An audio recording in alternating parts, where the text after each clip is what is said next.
নমস্কাৰ মই ঋতুস্মিন শৰ্মা আন এক বৃহৎ উচ্ছেদ অভিযানৰ বাবে সাজু হৈছে অসম চৰকাৰ অহা অক্টোবৰ মাহৰ পৰা তিনিটা পৰ্যায়ত এবাৰ বৃহৎ উচ্ছেদ অভিযান চলিব লামডিং বনাঞ্চলত সেইখন বনাঞ্চলৰ হাজাৰ হাজাৰ বিঘা মাটি দখল কৰা হৈছে আৰু আদালতৰ নিৰ্দেশ পালে আৰু তাৰ পিছতে এতিয়া উচ্ছেদ অভিযানৰ বাবে সাজু হৈছে হিমন্ত চৰকাৰ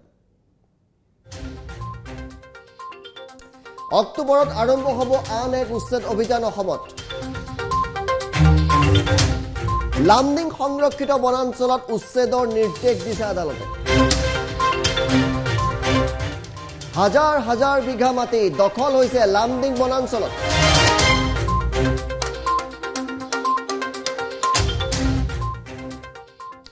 শিলাদিত্য দেৱে এই বেদখলক লৈ আদালতত পিআইএল কৰিছিল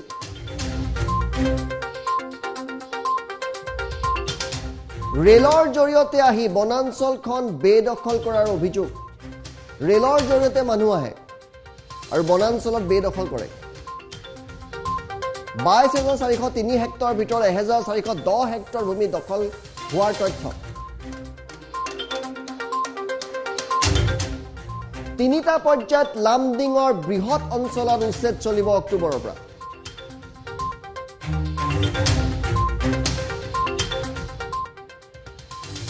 কিদৰে উচ্ছেদ চলাব সেই সম্পৰ্কে কম কিন্তু আমি লামডিং বনাঞ্চলৰ দৃশ্য দেখুৱাইছো লামডিং বনাঞ্চলত সংৰক্ষিত বনাঞ্চলৰ ঘৰ সজা হৈছে দোকান পোহাৰ সজা হৈছে এটা বৃহৎ আৱাসিক এলেকা গঢ়ি উঠিছে এখন অভয়াৰণ্য দখল কৰি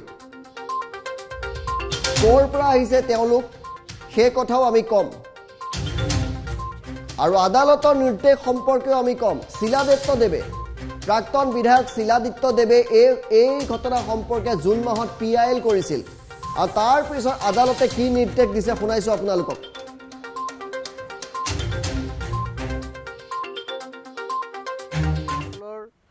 যিটো বেকগ্ৰাউণ্ড তেওঁলোকৰ যিটো নেটৱৰ্ক তেওঁলোকৰ যিটো পলিটিকেল পেট্ৰনেজ এই পেট্ৰনেজটো আগৰ কংগ্ৰেছৰ পৰা তেওঁলোকে পাই আহিছে আৰু এই বিগত ইমান বছৰত তেওঁলোকে গোটেই কাগজ পত্ৰ বনাই ভাৰতীয় নাগৰিক হোৱাৰো চেষ্টা কৰিছে কৰাৰ পিছত মই যদি এতিয়া কোৰ্ট কেছটো যদি পাব্লিক কৰি দিওঁ তো নেচাৰেলি তেওঁলোকে হাইকোৰ্টত গৈ আকৌ কাউণ্টাৰ কেছ দিব বা নটিচ দিব সেইকাৰণে আমি এইটো বিচৰা নাছিলোঁ যে অহা অক্টোবৰৰ পৰা ইভিকশ্যন আৰম্ভ হ'ব আৰু তিনিটা ফেজত আৰম্ভ হ'ব কাৰণ গোটেই কথাখিনি মনত ৰাখিছে তেওঁলোকে যে পেণ্ডেমিক চিটুৱেশ্যন ফেষ্টিভেল চিটুৱেশ্যন তাৰপিছত আপোনাৰ ছিজনেল চেঞ্জেছ এইবিলাক গোটেই কথাবিলাক তেওঁলোকে মনত ৰাখি তেওঁলোকে কৈছে যে তিনিটা ফেজত গোটেই এই বনাঞ্চলটো ইভিকশ্যন হ'ব খিলঞ্জীয়া মানুহৰ কাৰণে যিটো পদক্ষেপ লৈছে মই ভাবোঁ অসম হয়তো বাচিব মোৰ এনেকুৱা এটা ধাৰণা হৈছে যে অসম সঁচাকৈ বাচিব যেন এতিয়া লাগিছে ইমান দিন মোৰো এটা মনত এটা সন্দেহ আছিল যে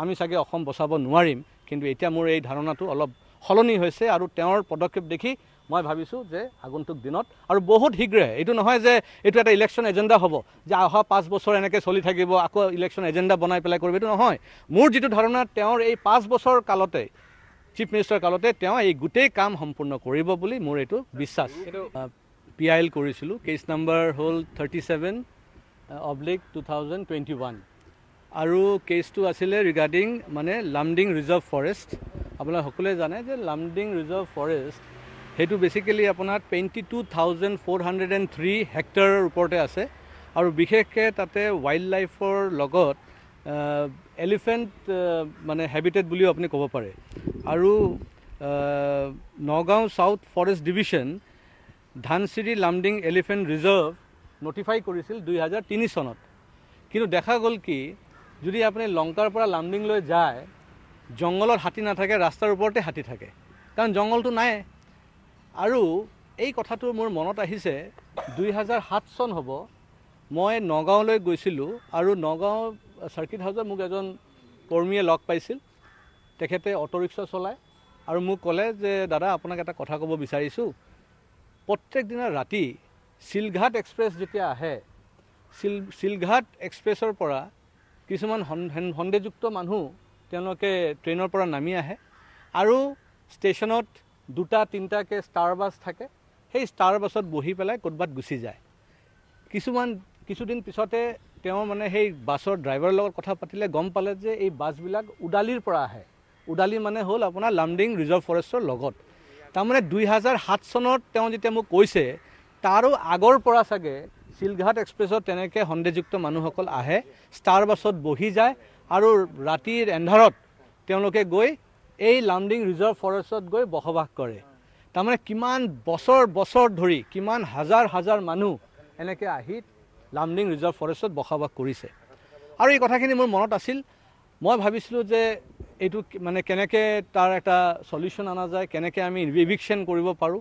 ইভিকশ্যনৰ ক্ষেত্ৰতে বহুত ধৰণৰ আমি পদক্ষেপো লৈছিলোঁ। মই যেতিয়া বিধায়ক আছিলোঁ, বিধায়ক পদ যোৱাৰ পিছত মই দেখিলোঁ যে নাই, এতিয়া সময় হৈছে যে মই হাইকোৰ্টত গৈ এটা PIL কৰোঁ আৰু PIL কৰিলে হয়তো এইটো এটা আমি সলিউশ্যন ওলাব পাৰিব। আমাৰ বাবা খান ডাঙৰীয়াই ক'লে যে মই ইমান দিন কিয় লুকাই ৰাখিলোঁ, কাৰণ এই বছৰ জুন মাহত প্ৰথম যেতিয়া কেছটো লিষ্টেড হ'ল হাইকোৰ্টত, সেয়া আছিল 26 জুন। কিন্তু মই এইখিনি কথা লুকাই এইকাৰণে ৰাখিছিলোঁ যে আপোনালোকে জানে যে এই সন্দেহযুক্ত মানুহসকলৰ যিটো বেকগ্ৰাউণ্ড, তেওঁলোকৰ যিটো নেটৱৰ্ক, তেওঁলোকৰ যিটো পলিটিকেল পেট্ৰনেজ, এই পেট্ৰনেজটো আগৰ কংগ্ৰেছৰ পৰা তেওঁলোকে পাই আহিছে। আৰু এই বিগত ইমান বছৰত তেওঁলোকে গোটেই কাগজ পত্ৰ বনাই ভাৰতীয় নাগৰিক হোৱাৰো চেষ্টা কৰিছে। কৰাৰ পিছত মই যদি এতিয়া কোৰ্ট কেছটো যদি পাব্লিক কৰি দিওঁ, তো নেচাৰেলি তেওঁলোকে হাইকোৰ্টত গৈ আকৌ কাউণ্টাৰ কেছ দিব বা নটিচ দিব। সেইকাৰণে আমি এইটো বিচৰা নাছিলোঁ, কাৰণ মই এই কেছটো কোনো পাব্লিচিটি কৰাৰ কাৰণে দিয়া নাছিলোঁ। It was not for publicity. এটাই ৰিজন আছিলে যে আমি আমাৰ বনাঞ্চল অঞ্চলবিলাক আমি বচাব লাগে। আৰু তাৰ বাবে মই ৰিয়েলি ধন্যবাদ দিছোঁ গুৱাহাটী হাইকোৰ্টত যে তেওঁলোকে যে ইমান কম সময়ত তেওঁলোকে যে ডিচিশ্যন দিছে। কাৰণ জুন মাহত কেছ হিয়াৰিং হ'ল, প্ৰথম হিয়াৰিং 26 জুন, তাৰপিছত জুলাই, আগষ্ট, ছেপ্টেম্বৰ, ইমান কম সময়তে তেওঁলোকে যিটো সিদ্ধান্ত দিলে যে অহা অক্টোবৰৰ পৰা ইভিকশ্যন আৰম্ভ হ'ব আৰু 3টা ফেজত আৰম্ভ হ'ব। কাৰণ গোটেই কথাখিনি মনত ৰাখিছে তেওঁলোকে যে পেণ্ডেমিক চিটুৱেশ্যন, ফেষ্টিভেল চিটুৱেশ্যন, তাৰপিছত আপোনাৰ ছিজনেল চেঞ্জেছ, এইবিলাক গোটেই কথাবিলাক তেওঁলোকে মনত ৰাখি তেওঁলোকে কৈছে যে 3টা ফেজত গোটেই এই বনাঞ্চলটো ইভিকশ্যন হ'ব। আৰু মোৰ ধাৰণা যে আমাৰ মুখ্যমন্ত্ৰী ডাঙৰীয়া হিমন্ত বিশ্ব শৰ্মা ডাঙৰীয়া তেওঁ যিটো পদক্ষেপ লৈছে, এজ এ মুখ্যমন্ত্ৰী হিচাপেও তেওঁ যিটো কাম কৰি গৈ আছে, গৰুখুটিত আমি দেখা পাইছোঁ। কাৰণ আমি যদি আমাৰ চৰকাৰী মাটিবিলাক আমি বচাব নোৱাৰোঁ, আমাৰ যেনে সত্ৰৰ মাটি, ক'ব গ'লে আজি 2008 চনত, মই পাহৰি গৈছোঁ একজেক্ট ডেটটো, 2008 চনত গুৱাহাটী হাইকোৰ্টে এটা অৰ্ডাৰ দিছিলে যে 7000 সত্ৰৰ মাটি যিবিলাক বেদখল হৈ আছে সেইবিলাক বেদখল মুক্ত কৰিব লাগে বুলি তেওঁলোকে অৰ্ডাৰ দিছিলে। কিন্তু সেই সময়ত কংগ্ৰেছ চৰকাৰ তেওঁলোকে কিন্তু কোনো ধৰণৰ পদক্ষেপ লোৱা নাছিলে। কিন্তু আজি আমাৰ মুখ্যমন্ত্ৰী ডাঙৰীয়া তেওঁ নিজ বাবাকে যিটো কাম কৰি আছে, তেওঁ গভৰ্ণমেণ্টৰ ফালৰ পৰা যেনেকৈ ইনিচিয়েটিভ লৈ পেলাই গৰুখুটিৰ ক্ষেত্ৰত দেখালে, এতিয়া মই ভাবোঁ যে কোৰ্টৰ অৰ্ডাৰ অহাৰ পিছত আৰু সুবিধা হ'ব আৰু কোনো ধৰণৰ কণ্ট্ৰভাৰ্চিৰ কথা নহয়। এতিয়া বহুতে বহুত কথা কয়, হিউমেন ৰাইটছৰ কথাও কয়। কথাটো হ'ল যে human rights for whom? Human rights for citizens. এতিয়া বিদেশৰ মানুহ আহি পেলাই আমাৰ দেশ আক্ৰমণ কৰিব, তাতে আমি যদি তেতিয়া আমিতো আৰ্মি কিয় বনাইছোঁ? আমি পুলিচ কিয়, প্ৰশাসন কিয় বনোৱা হৈছে? কাৰণ আমি বিদেশীক যদি আমি ৰোধ কৰিব নোৱাৰোঁ, তেতিয়াহ'লেতো আমাৰ হিউমেন ৰাইটছ দেখোন ভাইলেশ্যন হ'ব।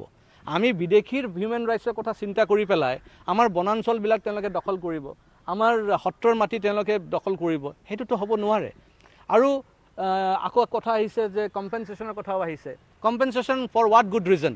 মইতো ভাবোঁ যিসকল ইমান দিন ধৰি বেদখল কৰি আছিলে আমাৰ চৰকাৰী মাটি, আমাৰ চৰকাৰী প্ৰপাৰ্টি, তেওঁলোকৰ উল্টা আকৌ এতিয়া পানিছমেণ্ট দিব লাগে, তেওঁলোকৰ মানে জৰিমনা দিব লাগে যে ইমান বছৰ ধৰি তেওঁলোকে যে তাতে খেতি কৰি আহিলে, ঘৰ বনাই আহিলে, তেওঁলোকে যিটো মানে বিনা পইচাত তেওঁলোকে থাকি আহিলে, ইমান বছৰৰ যিটো খৰচ, সেই খৰচটো জৰিমনা হিচাপে তেওঁলোকৰ পৰা উদ্ধাৰ কৰিব লাগে।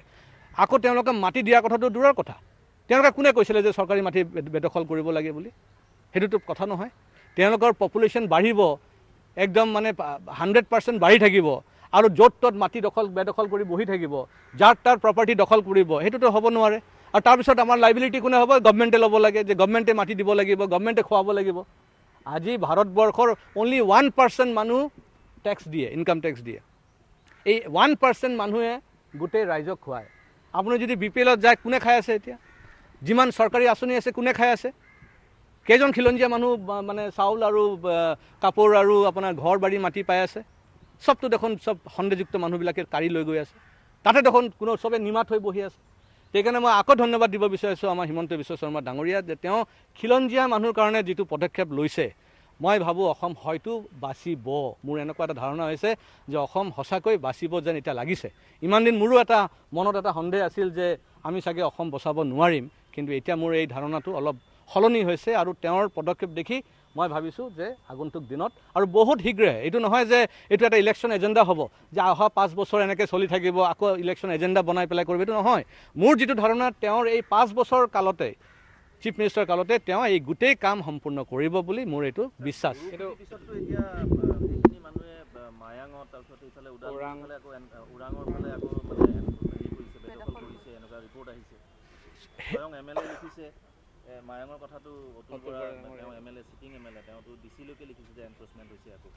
চাওক, এই ক্ষেত্ৰত মই ক'ম যে যেতিয়া ইভিকশ্যন কৰা হয় এই মানুহখিনিক কিন্তু তেওঁলোকৰ ক'ৰ পৰা অৰিজিনেলি ক'ৰ পৰা আহিছে সেইটো ট্ৰেছ আউট কৰি সেই অঞ্চলবিলাকতে মানে এৰি দিয়াটো বেছি ভাল। কাৰণ মই যিটো ক'লোঁ 2007 চনৰ পৰা যদি চিলঘাট এক্সপ্ৰেছত মানুহখিনি আহি পেলাই তাতে বসবাস কৰিছে, আকৌ তেনেকুৱা চিলঘাট এক্সপ্ৰেছ মানে ভাবি চাওক 2000 ট্ৰেইন লাগিব এইখিনি মানুহ উচ্ছেদ কৰিবৰ কাৰণে। যদি লামডিং বনাঞ্চলৰ পৰা মানুহখিনি উচ্ছেদ কৰিব লাগে তো কমচে কম 2000 ট্ৰেইন লাগিব তেওঁলোকে উচ্ছেদ কৰিবৰ কাৰণে। ইমান মানুহ সোমাই গৈছে ইমান বছৰত। সেইকাৰণে এইখিনি মানুহ যেতিয়া তাৰ পৰা ডিষ্টাৰ্বেঞ্চটো পাব, নেচাৰেলি ওচৰ পাছৰ জংঘলত গৈ সোমাব বা আকৌ মাটি বেদখল কৰিব। কাৰণ কাগজ পত্ৰ তেওঁলোকে ইতিমধ্যে বনাই লৈছে, কাৰণ আগৰ চৰকাৰৰ পেট্ৰনেজ আছিল তেওঁলোকৰ হাতত। আগৰ কংগ্ৰেছ চৰকাৰে হওক বা যিসকল গড় হত্যাকাৰীসকলে হওক, তেওঁলোকে এইবিলাক মানুহক অলৰেডি কাগজ পত্ৰ বনাই দি ভোটো দি আহিছে নেচাৰেলি। সেইকাৰণে এই মানুহখিনিক চিনাক্ত কৰি পেলাই তেওঁলোকে যিটো অৰিজিনেল য'ৰ পৰা তেওঁলোকৰ যিটো ষ্টেচনৰ পৰা ট্ৰেইনত উঠিছিল সেই ষ্টেচনত আকৌ ৰাখি থৈ আহিব লাগে। চৰকাৰৰ যিটো আগতে ফৰেষ্ট ডিপাৰ্টমেণ্টৰ যিটো তেওঁলোকৰ ৰিপৰ্ট আছিলে, তেওঁলোকে কৈছিল যে 340 হেক্টাৰ্ছ মাটি বেদখল হৈ আছে বুলি তেওঁলোকে আগতে কৈছিল।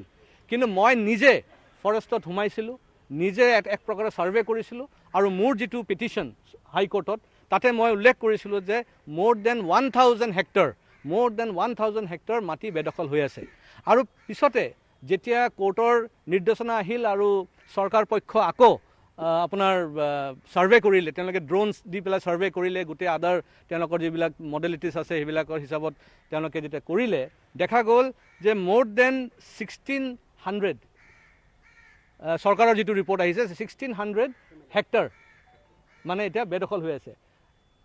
মোৰ হিচাপত আমি যদি সেই 2007 চনটো ধৰি লওঁ, চিলঘাট এক্সপ্ৰেছৰ সেই 3-4টাকৈ যিটো বাছত মানুহ আহে, আজিৰ দিনততো কমচে কম হ'লেও 20,000 মানুহ তাতে বহি আছে, 20,000 পিপল। সেইকাৰণে এইটো এটা ডাঙৰ ক্ৰাইচিছ। আৰু এনেকুৱা যদি আমাৰ বনাঞ্চলবিলাকত যদি মানুহ বহি থাকে তো স্বাভাৱিকতে অসমটো আমি we are cheating N A volcano. সেইকাৰণে আমাৰ বনাঞ্চল অঞ্চলবিলাক যিমান সোনকালে পৰা যায় এইবিলাক আগতে মানে এইবিলাক মানুহক উচ্ছেদ কৰিব লাগে। আমাৰ যিবিলাক সত্ৰৰ মাটি আছে on the basis of high court order 2008 চনৰ সেইখিনিও উচ্ছেদ কৰিব লাগে। তো আমাৰ চৰকাৰী প্ৰপাৰ্টিখিনি যদি আমি ঘূৰাই পাওঁ তো তাৰপিছততো আৰু চিন্তা থাকিব নালাগে। তাৰপিছততো প্ৰাইভেট মাটি থাকি গ'ল, আৰু প্ৰাইভেট মাটিটো তেতিয়া ৰাইজে যদি এইখন নিজৰ মাটি নিজে বচাব নোৱাৰে তেতিয়াহ'লে কেনেকৈ অসম বাচিব? সেইকাৰণে মই ভাবোঁ যে সকলো অসমীয়াৰ মানুহে নিজৰ মাটিৰ ওপৰত নজৰ ৰাখিব, নিজৰ মাটি কৰিব, পাট্টা কৰি পেলাই বেলেগ মানুহ বহিব নিদিব, তাতে খেতি পথাৰ কৰিবৰ কাৰণে সন্দেহযুক্ত মানুহক খেতি পথাৰ কৰিব নিদিব, নিজৰ মানুহখিনিক লগাই দিয়ক, নিজৰ মানুহক দি খেতি কৰক, তেতিয়াহ'লে আপোনাৰ সেইখিনি মানুহ তেওঁলোকে আহি পেলাই বেদখল নকৰিব। আৰু আমাৰ মাটি কেনেকৈ বেদখল হৈছে? এজন অসমীয়া মানুহ ধৰক 100 বিঘা মাটি আছে, তাতে কিছুমান সন্দেহযুক্ত মানুহ আহি গ'ল, ছাৰ আমি খেতি কৰি দিম, খেতি কৰি আছে বছৰ ধৰি। তাৰপিছত আমাৰ মালিক তাৰপিছত কি হ'ল যে অলপ দয়া আহি গ'ল, তেওঁলোকৰ ঠিক আছে হ'ব যে তয়ো 10 বিঘা মাটি ইয়াৰ পৰা ৰাখি থ, এনেকৈ কৰি পেলাই আমাৰ মাটিবিলাক গুচি গ'ল। তো এনেকৈ দয়া দেখাই লাভ নাই। অসম বচাব হ'লে অলপ নিৰ্দয়ী হ'ব লাগিব। সেইকাৰণে মই ভাবোঁ যে এতিয়া একদম ভাল এটা সময় আহিছে। হিমন্ত বিশ্ব শৰ্মাৰ নিচিনা আমি এজন মুখ্যমন্ত্ৰী আমি পাইছোঁ যোনে অসম আৰু অসমীয়াৰ কথা ভাবে।